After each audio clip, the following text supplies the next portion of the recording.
মাশাআল্লাহ, এটা আরাফাতের ময়দান। রাতের মধ্যে সে সুন্দর লাগে, কারণ লাইটিং খুব সুন্দর করছে লাইটিং হিসেবে। পানি ছাই দিছে ঠান্ডার জন্য, তেরোবাতি পানি ফেলেছে, যেমন ঝড়ির পানি না হয়, এটা ট্যাঙ্কির পানি ছেড়ে দিছে, যাতে ঠান্ডা ঠান্ডা হাওয়া আছে। খুব সুন্দর মৌসুম আরাফাতের মধ্যে বর্তমান তো আছে, রোদ পুড়ে আছে, কিন্তু অত বোঝা যায় না। 42 ডিগ্রি বর্তমান চলে আছে।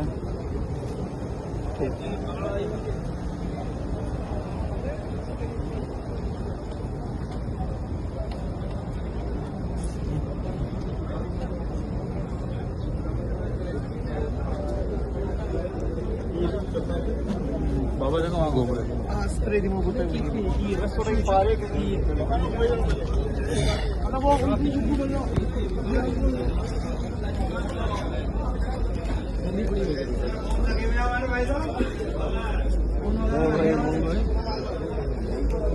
है